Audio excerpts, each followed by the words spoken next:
Hello friends, good morning and welcome back to my channel. আশা করি সবাই ভালো আছো ও সুস্থ আছো, আর আমিও বেশ ভালো আছি।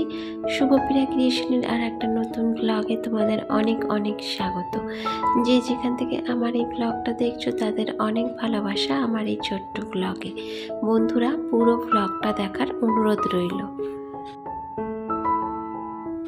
এখন বাজে সকাল 6টা। ব্লগটা এখন থেকে স্টার্ট করলাম তোমাদের সাথে নিয়ে। আর ঘুম থেকে উঠে আগে দরজা জানলাগুলো খুলে দিচ্ছি, কারণ কি বলতো, ঘরের ভেতর না বেশ ভালোই অন্ধকার। তো এখন তো লাইট জ্বালাবো না, তো তাই জন্য আগে জানলা দরজাগুলো খুলে দিয়ে তারপরেই ঘরের কাজগুলো মানে বাসি কাজগুলো সারবো। আর এখন না 2-3 দিন যাবত আমি দেখতে পাচ্ছি যে ঘুম থেকে উঠে মানে আমার একটা এমন অলসতা সৃষ্টি হচ্ছে যে আমি না কাজ করতেই ভালো লাগছে না। তাই দেখো ধীরে সুস্থে মানে কি বলবো, নিজের শরীরকে আরাম দিয়ে তারপরে দেখো কাজ করছি। অতিরিক্ত তীব্র গরমেও বন্ধুরা আমি নিজের শরীরকে অ্যাক্টিভ রেখে কাজ করেছি, মানে সকাল থেকে রাত্রির পর্যন্ত। কিন্তু 2 দিন যাবত যে বৃষ্টি হচ্ছে আর একটু ওয়েদারটা ঠান্ডা হয়েছে, তো আমার না এখন আর কাজ করতে ইচ্ছা করছে না, যেন মনে হচ্ছে একটু শুয়ে বসে থাকি, ঘুমাই। মানে এতদিনকারের ঘুমটা মনে হয় এখনই আমার চোখে রয়েছে, যেন মনে হচ্ছে সবসময় ঘুমিয়ে মানে শুয়েই থাকি আর ঘুমিয়ে পড়ি, এমনই মনে হচ্ছে। কিন্তু সংসারের কাজগুলো তো পড়ে থাকে বলো, তো সকাল সকাল না উঠলে না সংসারের কাজেও মানে সমস্ত কাজই লেট হয়ে যায়। শুধু তো ঘরের কাজ থাকে না, তার সঙ্গে রান্না বান্না টুকিটাকি অনেক কাজ থাকে। আর এখানে দেখতে পাচ্ছ আমার ছেলেও আমার সাথে সাথে ঘুম থেকে উঠে গেছে। মানে আমি একটু আগেই দেখলাম যে ও ঘুমোচ্ছে, যেই দেখেছে আমি পাশে নেই ও উঠে গেছে। কিন্তু ওর বাবা কিন্তু এখনো পর্যন্ত বন্ধুরা ঘুম থেকে ওঠেনি, আর ও ঘুম থেকে উঠে গেল আর আমার কাজেও ডিস্টার্ব করছে। কারণ কি বলতো, ও ঘুমিয়ে থাকলে না আমার অনেকটা কাজ এগিয়ে যায়, আর ও যদি ঘুম থেকে উঠে আমার পিছন পিছন ঘুরতে থাকে তাহলে আমার কাজে না ভীষণ ডিস্টার্ব ফিল হয়। তো এই ঘরের বিছনাটাকে একটু টান টান করে গুছিয়ে নিলাম।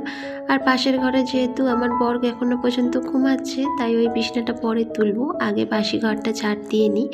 তো ঝাড় দিতে এসে দেখি বন্ধুরা যে জুতোগুলো সমস্ত কিছু ওলট পালট করে রয়েছে, মানে বারান্দায় এদিক ওদিক ছড়ানো রয়েছে। তো সেগুলো আগে সিঁড়িতে একটু গুছিয়ে নিচ্ছি।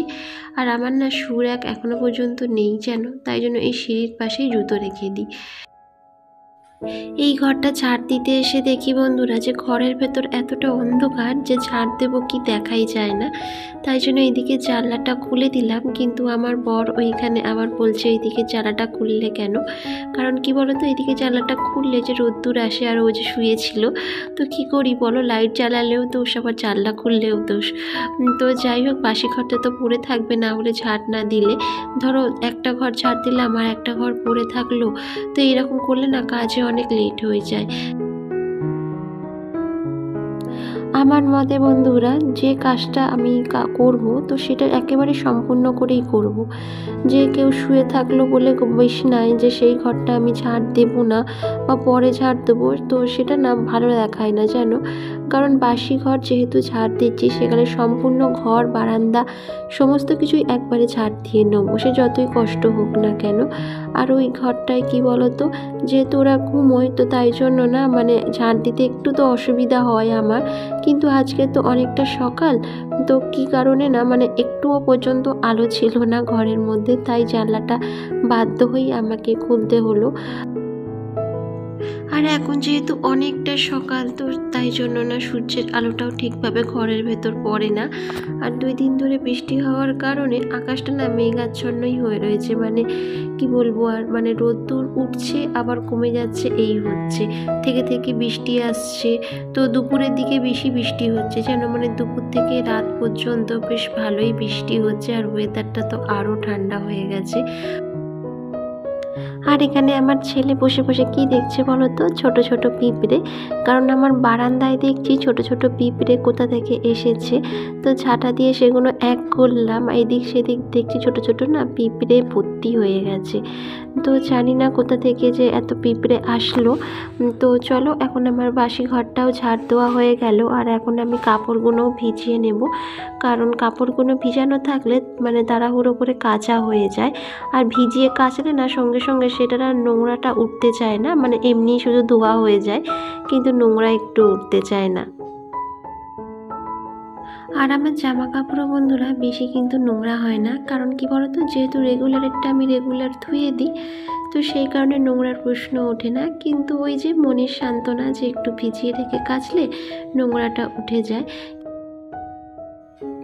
তো অনেক বন্ধুরা আমাকে অনেক ভালো ভালো কমেন্ট করো যে দিদিভাই তোমার ভিডিও আমাদের দেখতে খুব ভালো লাগছে, তো তাদের অসংখ্য ধন্যবাদ। তো প্লিজ তোমরা এইভাবেই আমার পাশে থেকো। তো তোমরাই হচ্ছে আমার আশা ভরসা, এটুকু বলতে পারি। যে কি বলো তো, মানে ইউটিউবটা না এমন একটা প্ল্যাটফর্ম যে বারবার তোমাদের হয়তো একই কথা বলি, যে একে অপরকে সাপোর্ট না করলে কোনোভাবেই দাঁড়ানো যায় না। তো কি বলো তো, অনেকে হয়তো তোমরা কমেন্টের মাধ্যমে বলো যে আমি পাশে আছি, তুমিও পাশে থেকো। তো বন্ধুরা, আমি একটাই তোমাদের কথা বলতে চাই যে অবশ্যই পাশে থাকবো, মানে তোমাদের ভিডিও দেখার চেষ্টা করব। কিন্তু আমার তো নেটের ব্যাপার থাকে, যেটা আমি বারবার বলে থাকি, যেহেতু আমার ওয়াইফাই নেই, তো আমাকে এই যে নেটটা মানে 1.5 GB যে নেট, তার মধ্যে ভিডিও আপলোডিং করতে হয়। তো সেই কারণে হয়তো আমি সবার ভিডিও দেখতে পারি না, কিন্তু যে কজনের ভিডিও দেখি অবশ্যই তাদের ভিডিওতে কমেন্ট করে আসি, তোমরাও হয়তো জানো সেটা। তো যদি তোমরা একমত হও আমার সাথে, তো প্লিজ একটা কমেন্ট করে জানিও। তো যতটা পারি বন্ধুরা তোমাদের সাপোর্ট করার চেষ্টা করি। বাদ বাকি তো যদি কখনো ওয়াইফাই নিই, তাহলে তো আর বলার কথা নয়, যে অবশ্যই তোমাদের ভিডিও বারবার করেই আমি দেখব, এটুকু মানে বিশ্বাস আমার ওপর তোমরা রাখতে পারো। আর এখন কি বলতো বন্ধুরা, ইউটিউবটা না এখন অনেকটা কঠিন। আগে যে হারে সহজ ছিল মানে ইউটিউবের অ্যালগোরিদমটা, কিন্তু এখন না ভীষণ পরিমাণে টাফ। আমি নিজে কাজ করছি, নিজেও বুঝতে পারছি। তো আমি তো যেমন ধরো রেগুলারই ভিডিও আপলোড করছি, কিন্তু আমার ভিউজ তো একদমই হচ্ছে না। সেটা তোমরা হয়তো আমার ভিডিও দেখেই বুঝতে পারছো। প্রথম যখন বন্ধুরা আমি ইউটিউব চ্যানেলটা খুলেছিলাম, মানে এই চ্যানেলটার কথা বলছি, তো তখন না আমি বেশ 2-1 দিন রেগুলারই ভিডিও আপলোড করতাম, কিন্তু তারপরে একটু প্রবলেম হয়েছিল মানে আমার পরিবারে। তো সেই জন্য না মানে কিছুদিন গ্যাপ চলে গেছিলো, মানে যেটা সত্যি সেটাই কিন্তু আমি তোমাদের বলছি। তো সেই কারণেই হয়তো রিচটা ডাউন হয়ে গেছে, তখন আমি ভিডিও আপলোড করতে পারতাম না। ধরো সপ্তাহে 1-2 করে ভিডিও আপলোড করতাম। তো ইউটিউবটা তো প্রতিদিনই ভিডিও আপলোড করতে হয়, যেহেতু নতুন চ্যানেল।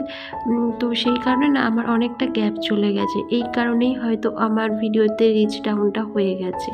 তো যাই হোক, এখন তোমাদের সাথে গল্প করতে করতে আমার তো উপরের ঘর বারান্দা সমস্ত কিছু মোছা হয়ে গেছে, কিন্তু সিঁড়ি মুছতে মুছতে দেখলাম যে নিচের ঘরের এই যে বারান্দায় তো অনেক না মানে নোংরা এটা সেটা পড়েছে, যেহেতু বৃষ্টির সময় তো হাওয়া হচ্ছে, তো এটা সেটা এসে পড়ছে। তাই জন্য এখন নিচের ঘরের বারান্দাটাও দেখো একটু ঝাড় দিয়ে নিলাম। আর নিচের ঘরে তো সেভাবে আসা হয় না, তাই তোমাদের দেখানোও হয় না। কারণ কি বলতো, নিচের ঘরে তো রেন্ট রয়েছে, তো সেই কারণে তো আমি আসি না, আমি তো উপরেই থাকি। আর নিচের ঘরে যারা রেন্টে থাকে, তো তারা যেহেতু এখন বাড়ি নেই, তো তাই জন্য এই সমস্ত বারান্দাগুলো মানে নোংরা হয়ে পড়ে রয়েছে। তো সেই কারণে এই কাজগুলো এখন আমিই করছি। আর এই যে বারান্দা মানে আমাদের ঢোকার মুখটা গেটের, তো এখানটাও একটু প্রতিদিন আমি একটু জল দিয়ে ধুয়ে দিই। তো উপরে এসে এখন ছেলেকেও খাইয়ে দিচ্ছি বন্ধুরা, কারণ অনেকটা তো বেলা হয়েছে, ওকে খাওয়ানোও হয়নি, তাই জন্য ওকে আগে খাইয়ে দিয়ে তারপরে সকালে চাটা করবো। আর ওইদিকে আমার বড় শুয়ে আছে চা খাবে বলে, আর আমারও মনটা চা চা করছে। কিন্তু কি বলতো, এর মধ্যে তো ছেলে তো অনেকক্ষণ উঠেছে, ধরো আমার সাথে সাথেই ঘুম থেকে উঠেছে, তাই আমার এই সমস্ত কাজ সারতে সারতে তো প্রায় 1 ঘন্টার মতো লেগেই গেল। তাই জন্য না আমি ওকে আগে খাইয়ে দিলাম। আর এদিকে দেখো কাপড় চোপড় কিছু সেই ভিজিয়ে রেখেছিলাম, তো সেগুলো এখন কাচ্ছি। কিন্তু তার আগে কিন্তু আমি চা করে খাওয়া হয়ে গেছে, তো সেটা তোমাদের সাথে শেয়ার করা হয়নি, কারণ তার মধ্যেই আমি ফোনটাতে একটু চার্জ দিয়ে নিলাম। তো মাঝে মাঝে না মানে ভিডিওর মধ্যেই আমি একটু ফোনটায় চার্জ দিয়ে নিই, কারণ একেবারে যদি ভিডিও কন্টিনিউ করি বন্ধুরা, তো চার্জটা না একেবারে কমে যায়। বন্ধুরা, তোমরা কে কোথা থেকে আমার এই ভিডিও দেখো তো অবশ্যই একটু কমেন্ট করে জানিও। আর আমার ভিডিও যদি তোমাদের একটু ভালো লেগে থাকে তো প্লিজ একটা লাইক করে সাবস্ক্রাইব করে আমার পাশে থেকো। আর যারা ইতিমধ্যে আমার চ্যানেলটাকে সাবস্ক্রাইব করেছো তাদের অসংখ্য অসংখ্য ধন্যবাদ। এখন কাপড়গুলো ধোয়াও হয়ে গেল, আর এদিকে আমি দেখো রান্নাও বসিয়ে দিয়েছি। আজকের একটু সকাল সকাল রান্নাটা বসালাম, কারণ সকালে আজকের ভাতই খেয়ে নেবো, মানে টিফিনে আর অন্য কিছু বানাবো না। তাই জন্য দেখো ওইদিকে একটু ডাল সিদ্ধ বসিয়েছি, ওটা হচ্ছে মুসুরির ডাল, আর তার সঙ্গে 3টে ডিম সিদ্ধ বসালাম, এগুলো একটু কারি বানাবো। আর এইদিকে নুনের শিশিটা ধুয়েই রেখেছিলাম বন্ধুরা আগের দিন, আর শুকনোও করে রেখেছি, কিন্তু নুনটা ঢালা ছিল না। এখন যেহেতু রান্না বসিয়েছি তো নুনটার কথা মনে পড়েছে, তাই নুনটাও এখন ঢেলে নিলাম। আর যখন আমার নুনের শিশি এইভাবে খালি হয়ে যায় তো আমি না তার ওপর আর নুন ঢালি না, জানো তো একটু শিশিটা একটু ভালো করে পরিষ্কার পরিচ্ছন্ন করে ধুয়ে শুকনো করে তারপর আবার নুন ঢালি। তো এখন দেখো ডালটা সিদ্ধ হয়ে যাওয়ার পর একটু বেগুন ভাজা করে নিচ্ছি। তো ডালের সঙ্গে রয়েছে বেগুন ভাজা, আর তার সাথে বানাবো হচ্ছে ডিমের কারি। আজকের আর ওকে বাজারে পাঠাইনি, আর প্রতিদিন তো মাছ টাছ খেতে ভালোও লাগে না। তো আগের দিনকারে চিংড়ি মাছ মাংস এগুলো করেছিলাম, তো আজকে ভাবলাম ডাল ডিম ঘরে যা আছে সেটাই রান্না করে নিই। আর আমার ছেলে গেছিলো ওর বাবার সাথে একটু বাইরে, আর এনেছে দেখো কতগুলো রঙিন মাছ, মানে কালারিং ফিশ অ্যাকোরিয়ামের আকার। কিন্তু আমার তো অ্যাকোরিয়াম নেই বন্ধুরা, রয়েছে ছোট্ট মতো জার। তো এটার মধ্যেও না দুটো ফাইটার মাছ ছিল, তো অতিরিক্ত গরম পড়ার কারণে না মারা গেছে। তো এটাকে আমি ধুয়ে পাথরগুলো পরিষ্কার করে রেখে দিয়েছিলাম। আর আমার ছেলের এই রকম রঙিন মাছ খুব পছন্দের। তো দুটো আগে যে ফাইটার মাছ এনেছিলাম সেটা না ওর জন্যই এনেছিলাম, কিন্তু আমাদের ওপরে ঘর তো, তাই অতিরিক্ত গরম, তো সেই কারণে না জল গরম হয়ে যাওয়ার কারণে মাছটা মরে গেছে। তো এখন দেখো ও কতগুলো এনেছে মলি ফিশ, মানে ছোটো ছোটো যে মলি মাছগুলো আছে, তো সেই মাছই এনেছে। বেশি দামের মধ্যে যায়নি, কারণ জানে যে গরমে থাকবে না। এখন তো নয় ওয়েদারটা একটু ঠান্ডা আছে, তো জলও ঠান্ডা, আর জল গরম হয়ে গেলে না এই মাছ একদমই বাঁচতে চায় না অক্সিজেন ছাড়া।